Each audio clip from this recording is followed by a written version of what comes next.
Assalamualaikum warahmatullahi wabarakatuh. Salam sejahtera untuk kita semua. Nah, pada kesempatan kali ini kita akan membahas secara singkat tentang besaran dan satuan. Nah, saya telah menyusun materi-materinya secara singkat mengenai konsep besaran dan satuan. Kita bahas yang pertama adalah besaran fisika. Jadi besaran fisika itu merupakan sifat atau sifat benda atau gejala alam yang dapat diukur. Jadi semua sifat atau gejala yang dapat diukur itu disebut dengan besaran-besaran fisika. Nah, jadi ada banyak sekali besaran dalam fisika, tetapi sebagian besar itu diperoleh dari besaran yang memang besaran fundamental atau biasa kita kenal dengan besaran pokok. Sedangkan besaran yang kita peroleh dari besaran lain atau besaran pokok itu disebut besaran turunan atau diturunkan dari besaran pokok. Nah, jadi besaran pokok itu adalah sesuatu besaran yang dapat langsung diukur ya, dapat langsung diukur dengan menggunakan alat ukur. Jadi ada 7 apa saja itu? Ada panjang, tujuannya adalah mengukur panjang sebuah benda, panjang, lebar dan lain sebagainya. Kemudian ada massa, mengukur massa atau kandungan materi sebuah benda. Kemudian waktu, mengukur selang waktu dua peristiwa atau kejadian. Kemudian kuat arus listrik, mengukur arus listrik atau aliran muatan listrik dari satu tempat ke tempat lain. Nah, kemudian mengukur suhu, ya, mengukur seberapa panas satu benda, derajatnya. Kemudian intensitas cahaya untuk mengukur seberapa terang cahaya yang jatuh pada benda. Dan kemudian ada jumlah saat untuk mengukur jumlah partikel yang terkandung dalam sebuah benda. Nah, inilah besaran-besaran pokok ya, besaran-besaran pokok yang memang langsung memang langsung dapat diketahui nilainya menggunakan alat ukur. Nah, dari besaran pokok ini kita dapat menentukan besaran-besaran turunan. Misalnya mengukur dimensi bagaimana panjang, lebar, dan tinggi sebuah kubus misalnya. Nah, dengan memperoleh nilai-nilai besaran pokok itu kita sudah bisa menentukan volumenya, yaitu panjang kali lebar kali tinggi. Atau misalnya kita mengetahui berapa lama waktu yang ditempuh oleh sebuah kendaraan yang bergerak dengan kecepatan yang tetap ya. Jadi misalnya kita sudah mengetahui berapa waktunya dari A ke B, kemudian jaraknya, nah kita sudah bisa menentukan kecepatannya. Oleh karena itu besaran turunan itu banyak sekali karena besaran-besaran pokok ini dapat bervariatif. Jadi melibatkan panjang misalnya dengan massa, melibatkan panjang dengan waktu, melibatkan panjang, massa dan suhu membentuk sebuah besaran lain. Nah, kemudian untuk besaran turunan ini teman-teman sekalian dapat melihatnya di referensi-referensi ya, besaran-besaran apa saja. Pengukuran dan satuan. Jadi seperti yang saya sebutkan tadi bahwa peristiwa atau sifat sebuah benda yang dapat diukur itu disebut dengan besaran. Nah, oleh karena itu, nilai dari besaran-besaran fisika ini hanya dapat diketahui setelah dilakukan pengukuran. Nah, apa sebenarnya pengukuran itu? Jadi pengukuran adalah kegiatan membandingkan nilai yang tertera pada alat ukur dengan besaran fisik benda. Misalnya seperti ini nih. Kita punya buku ya, kita punya buku dengan panjang tertentu. Nah, jadi ujung buku kita impitkan dengan alat ukur, dalam hal ini adalah penggaris ya. Kita impitkan dengan angka 0. Angka 0 pada penggaris. Nah, kemudian ternyata ujung yang satunya berimpit dengan angka 5,5 inci ya. Maka dapat kita simpulkan bahwa panjang atau lebar buku itu adalah 5,5 inci. Nah, hasil pengukuran Jadi 5,5 ini adalah angkanya, nilainya. Setiap kita mengukur, ya, setiap mengukur itu harus ada satuannya. Supaya apa? Supaya tidak membingungkan orang. Misalnya nih, ada orang yang mengukur lebar atau panjang buku tadi menggunakan mistar. Kemudian ada yang mengukur menggunakan misalnya jengkal. Pasti berbeda, ya. Pasti kalau misalnya sekian inci, sekian sentimeter. Tapi kalau misalnya dengan jengkal, sekian jengkal dan lain sebagainya, itu akan berbeda. Orang pasti akan bingung dengan hasil pengukuran tersebut. Oleh karena itu perlu ada satuan. Nah, jika dengan ada satuan, akan ditafsirkan sama oleh siapapun dan dimanapun. Jadi jika kalian melakukan pengukuran besaran fisika, wajib menyertakan satuan yang sesuai. Nah, nilai pengukuran akan berguna jika dilakukan dalam satuan baku.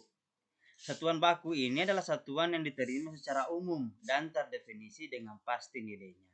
Misalnya tadi, ada yang menggunakan satuan jengkal dan ada yang menggunakan satuan sentimeter misalnya. Mana yang baku? Ya tentu saja dengan sentimeter. Kenapa jengkal?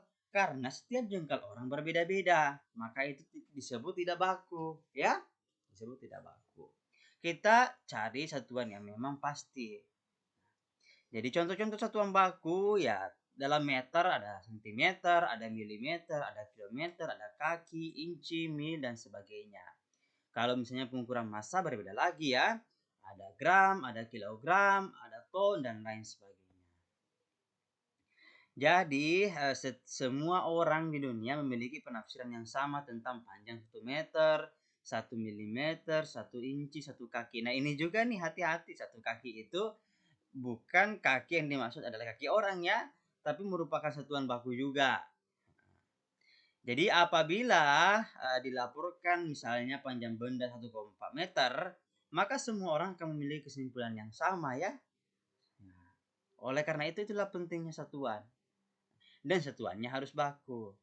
Kemudian kita lanjut untuk sistem internasional. Nah, karena setiap negara itu beda-beda satuan bakunya. Jadi kalau misalnya kita di Indonesia familiar menggunakan istilah meter misalnya, maka orang di luar negeri itu biasanya lebih suka menggunakan inci atau kaki. Nah, begitupun juga misalnya di temperatur, di suhu. Kalau di Indonesia kan lebih dikenal dengan istilah satuannya itu kita pakai Celcius. Tapi kalau misalnya orang-orang di luar negeri, misalnya di Inggris, kalau tidak salah mereka lebih menggunakan Fahrenheit dan lain sebagainya. Oleh karena itu, agar ini seragam di seluruh dunia, tidak membingungkan, nah pada umumnya dilakukanlah penyetaraan satuan sistem internasional. Nah, pada konferensi umum berat dan pengukuran ke-14 tahun 1971, itu kemudian ditetapkan satuan-satuan internasional untuk 7 besaran pokok. Satuan tersebut selanjutnya dinamakan Satuan Internasional atau Le Sisteme Internazionale. Ya, ini saya mohon maaf ya kalau salah bacanya ya. Kalau Anda salah ini bahasa Prancis ya.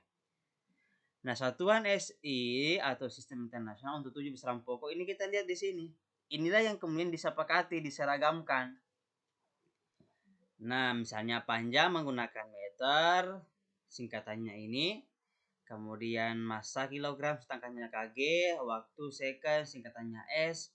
Kuat arus listrik, ampere, singkatannya adalah A. Kemudian suhu, Kelvin, singkatannya K. Intensitas cahaya kandela, ya CD. Jumlah 1 mol. Nah, apa fungsinya? Ya, ini kan berlaku secara internasional. Sama saja dengan bahasa Inggris, teman-teman lainnya. Ya. Misalnya bahasa Inggris. Supaya tidak membingungkan, kita gunakan bahasa Inggris. Sama kalau misalnya ada lomba-lomba olimpiade, misalnya Olimpiade Fisika Internasional. Itu pasti menggunakan satuan-satuan SI supaya memudahkan untuk perhitungannya, penyeragamannya. Nah, sedikit kita bahas bahwa cabang fisika yang paling awal berkembang itu adalah mekanika. Ya, Newton ya, mekanika Newton.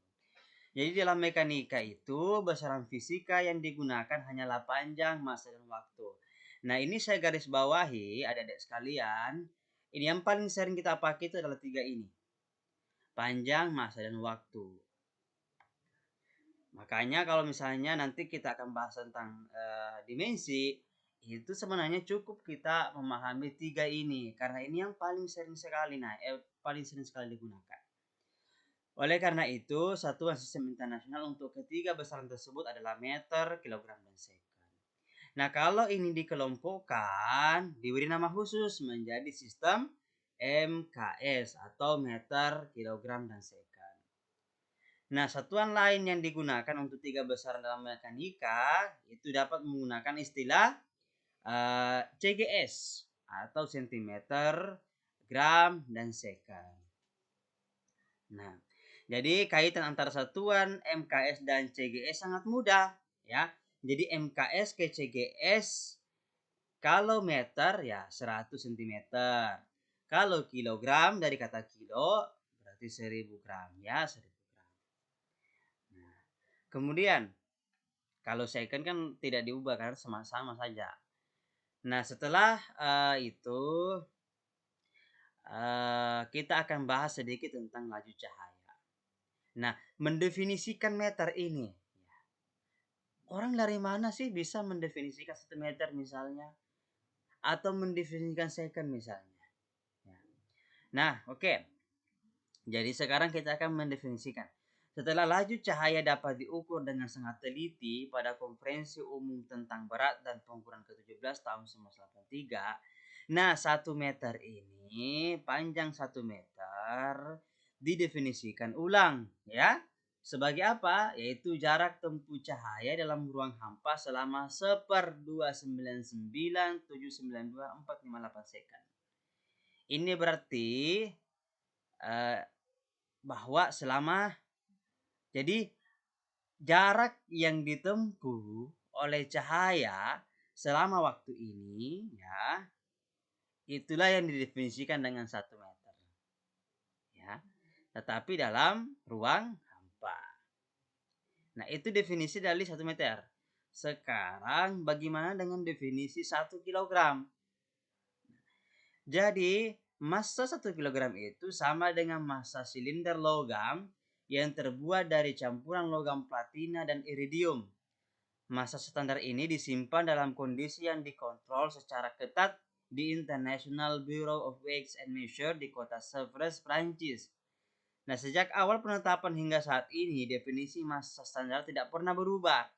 Pada Konferensi Umum tentang Berat dan Pengukuran ke-13 tahun 1967, telah ditetapkan bahwa, ini waktu ya, ini waktu. Jadi kalau orang bertanya apa sih sebenarnya itu 1 kilogram? Ya tinggal Anda mendefinisikan bahwa itu adalah massa sebuah silinder logam. Ini tidak akan berubah karena kenapa? Kondisinya dikontrol. Sama dengan cahaya, tidak akan berubah karena dia di ruang hampa. Oleh karena itu, nilai dari 1 meter atau 1 kilogram ini tidak akan pernah berubah ya. Nah, karena kondisinya konstan. Nah, kemudian kita lanjut masalah waktu. Nah, sama pada konferensi tentang berat dan pengukuran ke-13 tahun 67 itu juga ditetapkan definisi 1 detik atau 1 second itu seperti apa. Nah, definisinya adalah frekuensi gelombang yang dipancarkan atom. Ya, dalam hal ini adalah atom cesium dengan nomor atom 133. Dipilih sebagai atom standar karena frekuensi gelombang yang dipancarkan dapat dihasilkan dengan mudah dan dapat diukur dengan ketelitian yang sangat tinggi. Jadi kita pakai atom cesium. Alasannya apa? Karena frekuensinya itu ya sangat mudah untuk diukur dan lebih teliti, sangat teliti. Makanya kalau atom kan banyak sekali. Ya kita pilih yang cesium. Nah, cahaya yang dipancarkan oleh cesium 133 berisolasi sebanyak 192 bla bla bla kali ya dalam 1 second. Dengan demikian 1 second didefinisikan sebagai waktu yang diperlukan oleh gelombang yang dipancarkan oleh atom cesium untuk berisolasi sebanyak 9 bla bla bla. Jadi 1 second cahaya merambat dalam ruang hampa sepanjang. Nah, kalau 1 second cahaya menempuh jarak sejauh ini. Nah, itulah yang kita bulatkan menjadi 3 kali 10 pangkat 8 meter. Ya. Oke. Nah, jelas ya definisi dari meter, kemudian second, dan kilogram. Nah, sekarang ini juga sering pengalaman baik itu di berbagai tingkat ya, di SMP, SMA, bahkan di perguruan tinggi. Mahasiswa kadangkala sangat sulit untuk sering sekali mengerjakan soal ya. Namun salah. Penyebabnya karena mereka mengabaikan masalah konversi satuan ini. Konversi satuan. Nah, banyak dari mahasiswa atau siswa itu tidak bisa mengkonversi dengan baik. Padahal ini umum saja ya, umum. Jadi satuan sistem internasional memperkenalkan kita pada penggunaan awalan dalam penulisan besaran fisis. Penggunaan awalan tersebut merupakan alternatif penggunaan bilangan pangkat 10. Nah, ada yang pernah menanyakan ke saya, nah kenapa kok kita harus menggunakan awalan-awalan itu? Justru mempersulit. Nah, awalan ini digunakan supaya mempermudah penulisan. Ya, contoh misalnya, kita pakai istilah mega. Ya, kita umum sajalah, misalnya megabyte. Megabyte itu berapa sih? Mega itu artinya juta ya, berarti 10 pangkat 6. 10 pangkat 6. Coba kalau misalnya kita tulis 180 megabyte, berarti kita akan tulis 180 juta tambah nolnya 6. Itu kan tidak baik kelihatan ya. Ya, mempersulit juga perhitungan. Nah, makanya biasa digunakanlah pangkat. Ya, digunakan istilah pangkat. Misalnya 10 pangkat 6. Atau kita pakai awalan. Tadi megabyte. Kita pakai awalan itu supaya memudahkan. Nah, ini fundamental sekali, harus dihafal betul ya. Jadi atau itu ya 10 pangkat min 18. Femto 10 pangkat min 15. Nah, singkatannya ini harus diingat. Singkatannya harus diingat karena sering sekali di dalam soal-soal itu yang dituliskan singkatannya. Nah, misalnya nano misalnya nanometer nm ya. Kalau enggak tahu apa itu n, nah bahaya ya. Padahal itu artinya nanometer, nanometer, nanosecond dan lain sebagainya. Itu 10 min 9. Mikro itu di sini tulisannya itu seperti ini ya. Mikro 10 pangkat min 15, mili m 10 min 13 min 3, senti c min 2. Nah, kemudian ada kilo K ya 10 pangkat 3, ada mega M besar 10 pangkat 6, ada giga misalnya gigabyte 10 pangkat 9, ada terabyte 10 pangkat 12, ada exabyte 10 pangkat 15. Nah, ini sangat disayangkan kalau misalnya ini tidak diketahui, padahal sering sekali dalam kehidupan sehari-hari kita istilah-istilah ini muncul. Ya. Misalnya terabyte, berapa byte, exabyte, berapa byte, dan lain sebagainya. Nah, kemudian kita akan bahas tentang pengukuran. Nah, misalnya seperti ini nih. Sebuah mobil bergerak dengan kecepatan 72 km per jam. Berapa jarak tempuh mobil selama 40 second? Tentu kita tidak bisa langsung mengalihkan 72 kali 40. Ya, kenapa? Karena kecepatannya dalam bentuk kilometer per jam, sedangkan waktunya dalam bentuk second. Nah, oleh karena itu, satuan menjadi hal yang sangat penting. Nah, dalam hal ini kecepatan tidak sama dengan satuan waktu perhitungan ya. hasil tersebut akan salah. Satuan waktu dalam kecepatan adalah jam, sedangkan satuan waktu yang diberikan untuk menghitung jarak adalah second. Perhitungan baru dapat dilakukan jika satuan waktu keduanya disamakan dulu. Bisa sama-sama dalam jam atau sama-sama dalam second. Nah, jadi ini sering sekali muncul dalam mengerjakan soal-soal. Kalau misalnya mengerjakan soal-soal pilihan ganda. Nah, ya, lihatlah satuan apa dalam pilihannya itu. Itu yang kita pakai. Tetapi kalau kita mengerjakan dalam bentuk esai, itu tidak ada aturan, ya, tidak ada aturan. Satuan apa yang kita minta. Ya. Nah, kalau dalam hal ini terserah. Cari yang memudahkan. Atau kalau misalnya tadi pilihan ganda, terserah mana yang memudahkan, tapi hati-hati. Lihat hasil satuan Anda harus konversi ke satuan yang pilihan itu. Nah, itu yang harus menjadi perhatian. Nah, ini saya akan bahas di sini bagaimana sebenarnya cara mengkonversi satuan waktu diubah ke second. Jadi mohon maaf ya kalau misalnya materi ini runtutannya itu tidak seperti di buku-buku pada lainnya. Saya lebih mengacu kepada buku yang ditulis oleh Profesor Mikrajudin, ya. Nah, makanya nanti materi-materi ini ya sebagian besar saya adaptasi dari buku beliau, dan memang buku beliau gratis ya, gratis. Selama digunakan dalam hal ya tentu saja bermanfaat. Nah, kita kembali. Satuan waktu diubah ke second. Misalnya tadi 72 km per jam. Artinya adalah 72 km dalam 1 jam. Jadi jarak yang ditempuh adalah 72 km dalam 1 jam. Karena 1 jam itu adalah 3.600 second, maka bisa kita ubah ini. 1 jamnya kita ubah menjadi 3.600 second, berarti 72 km dibagi 3.600. Nah, dapat 0,02 km per second. Nah, jadi 72 km per jam dapat kita ubah dalam bentuk 0,02 km per second. Kalau ini second. Bagaimana kalau misalnya itu adalah menit? Tentu saja 1 jam berapa menit? 60 ya.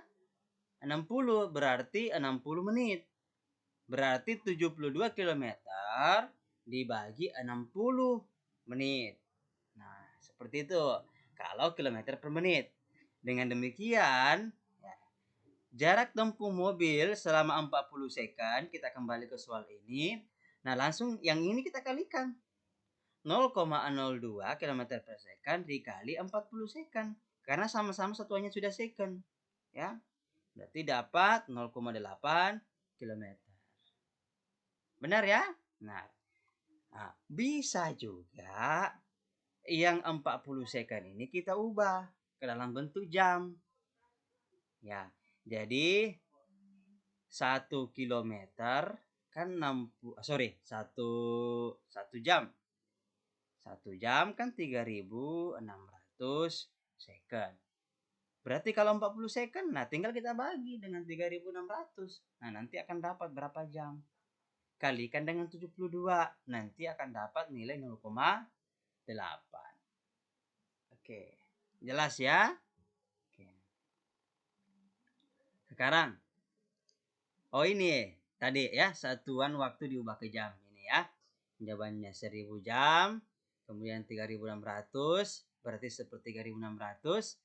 Nah, dengan demikian 40 second itu sama dengan 40 per 3.600 atau 0,0111 jam. Nah, dikalikan dengan 72 dapat jawabannya adalah 0,8. Oke. Nah, sekarang pengukuran panjang. Tentu kalau di buku-buku lain itu diberikan gambarnya ya. Misalnya untuk mengukur panjang itu digunakan mistar, jangka sorong, mikrometer sekrup. Jadi masing-masing alat ukur ini memiliki ketelitian tertentu. Jadi mikrometer sekrup jauh lebih teliti dibanding jangka sorong. Jangka sorong jauh lebih teliti dibanding mistar. penggunaannya beda-beda sesuai dengan ketelitiannya. Kalau misalnya cuma ingin mengukur panjang sebuah pulpen, nah cukup menggunakan mistar. Kalau mau mengukur misalnya lebar sebuah buku atau misalnya lebar sebuah diameter dalam atau diameter luar, nah orang biasanya menggunakan jangka sorong.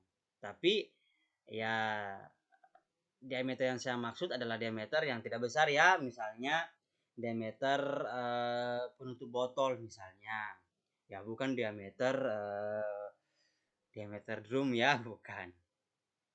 Kemudian mikrometer sekrup, misalnya kita ingin mengukur berapa sih tebal sebuah buku misalnya, kertas misalnya.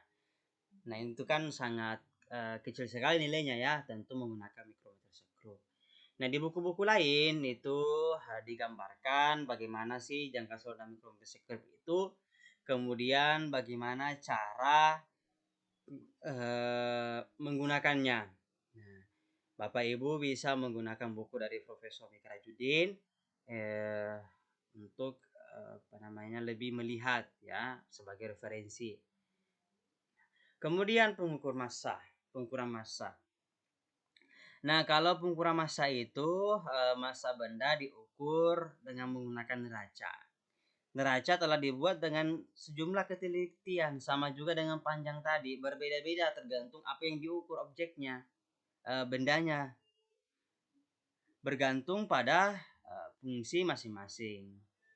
Jadi neraca untuk menimbang sayur di pasar tidak terlalu teliti dibandingkan neraca di laboratorium. Beberapa jenis neraca, dua lengan, neraca langka, neraca Ohaus, dan ada neraca elektronik. Nah, beda fungsinya. Kalau misalnya dua lengan, itu misalnya kalau mau mengukur masa-masa sebuah benda yang relatif apa namanya lebih besar lah ya. Sedangkan kalau misalnya yang kecil-kecil itu menggunakan elektronik atau Ohaus. Nah, kemudian kita lanjut.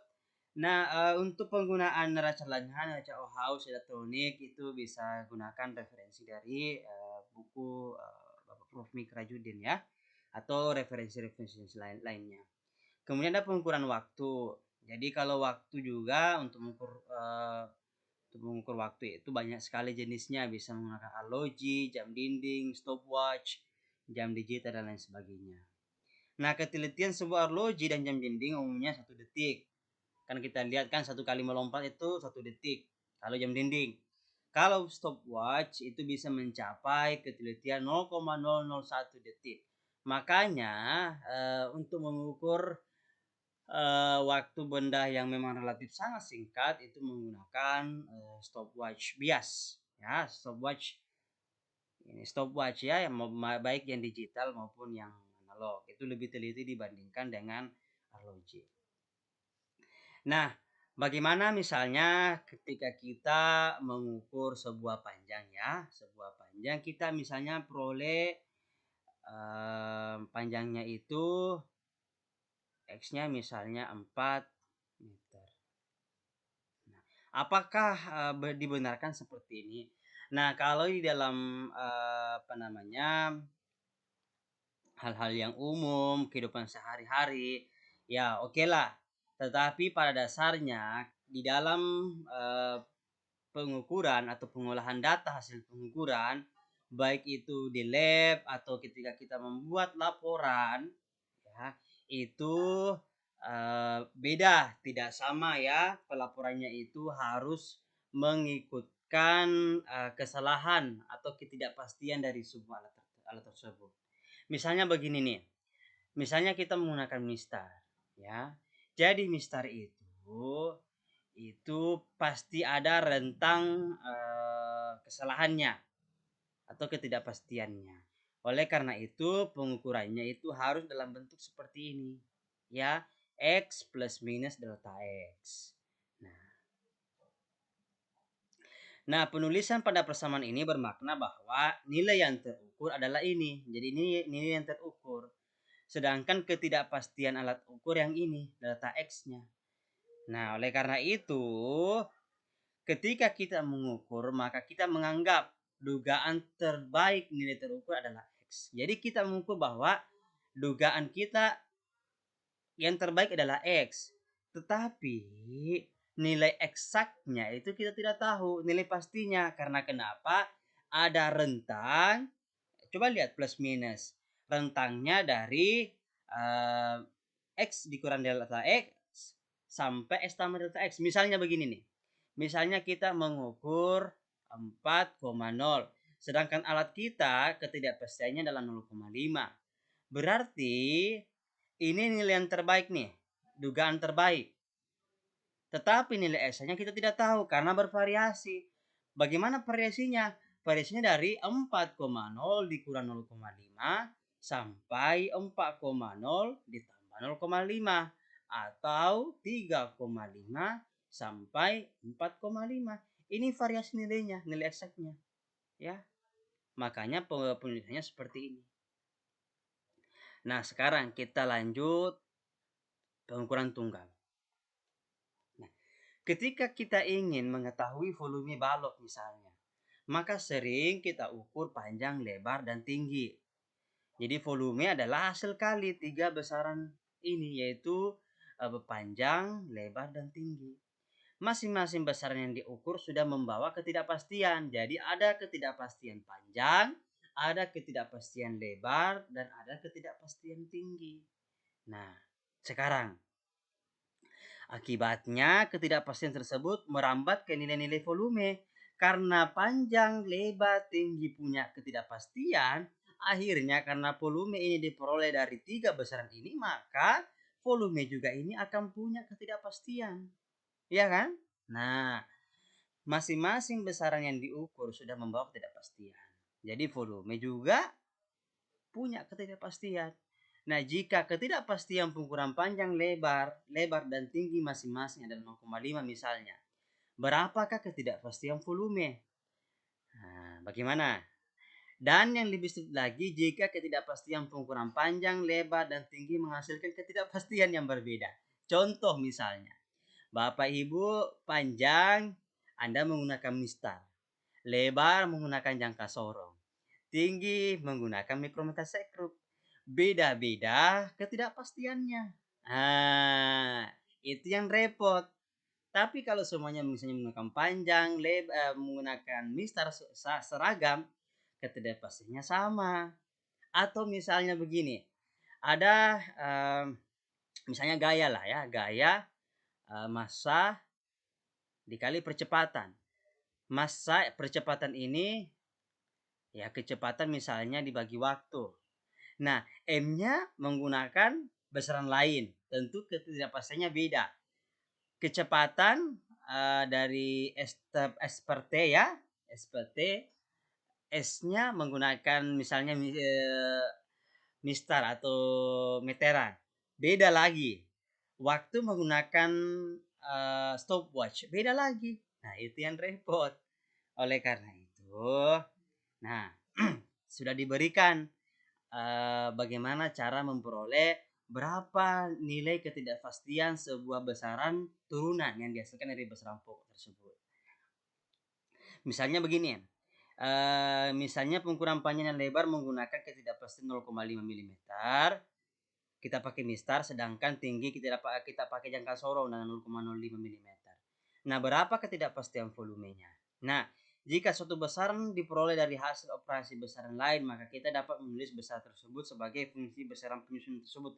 Atau kalau dalam kasus ini, volume itu merupakan fungsi dari apa? Ini volume ya, V besar.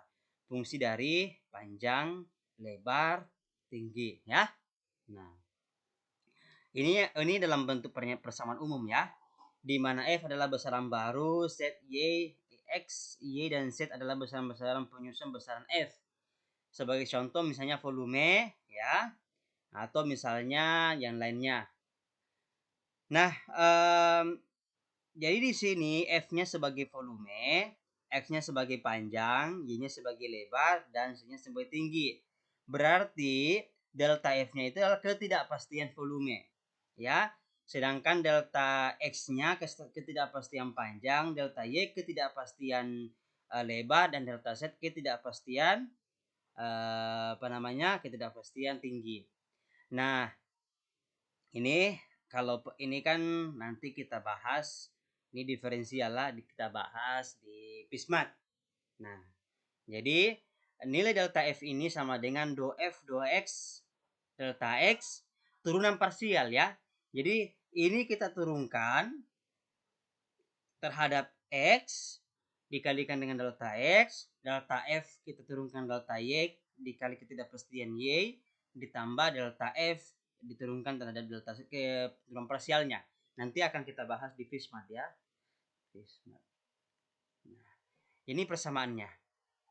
Nah, untuk lebih lanjut contoh-contohnya nanti bisa dilihat referensi lainnya ya.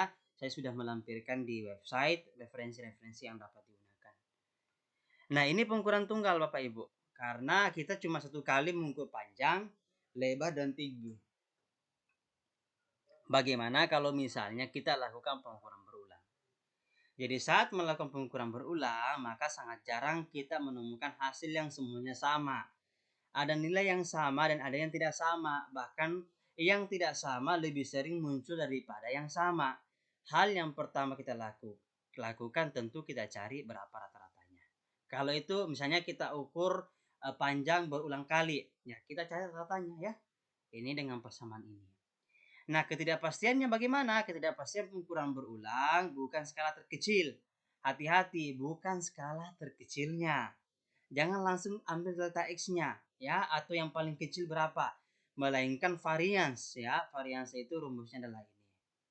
Ya, ini rumus persamaannya.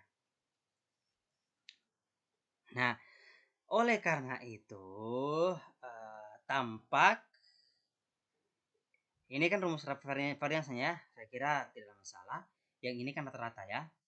Nilai X1 dikurang nilai rata-rata, kemudian dipangkat 2 dan seterusnya dibagikan dengan jumlah berapa kali kita melakukan pengukuran berulang. Nah, tampak dari persamaan di atas bahwa kuadrat varians adalah rata-rata dari selisih data terukur dengan nilai rata-rata.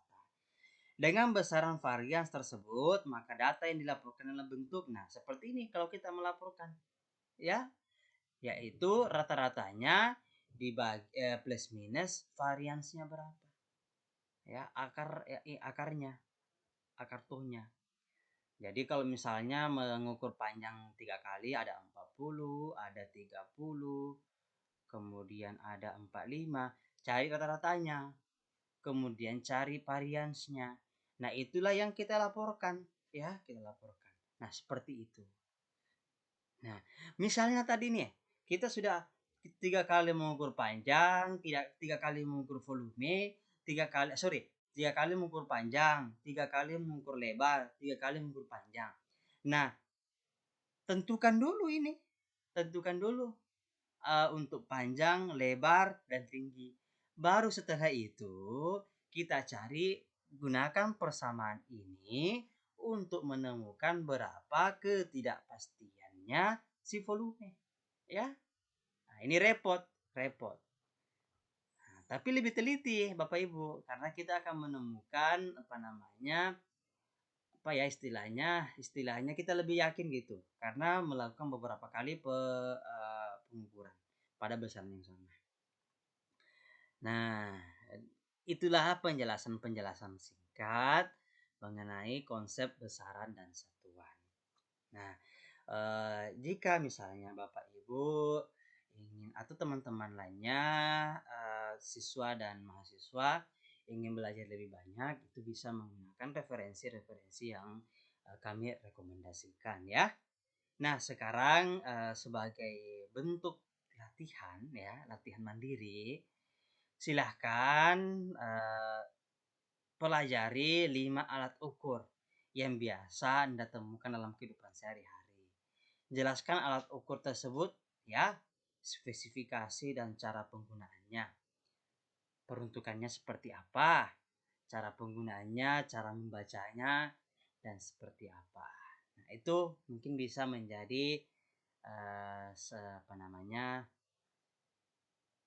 tugas ya, latihan mandiri. Nah, sedangkan kalau untuk pengolahan data itu biasanya di praktikum itu diajarkan ya, praktikum fisika dasar 1 itu diajarkan cara bagaimana mengolah data. Atau misalnya di SMA juga diajarkan ya, diajarkan. Nah, demikianlah informasi singkat dari kami. Terima kasih banyak atas perhatiannya. Jika misalnya ada tambahan atau pertanyaan, mungkin bisa dituliskan di kolom komentar. Nah, jika teman-teman sekalian suka dengan video ini, silakan klik tombol like dan share. Dan jika tidak ingin ketinggalan update video selanjutnya dari kami mengenai materi-materi perkuliahan atau materi-materi di sekolah, itu silahkan klik tombol subscribe dan nyalakan lonceng notifikasinya. Nah, demikian dari kami. Terima kasih. Wassalamualaikum warahmatullahi wabarakatuh.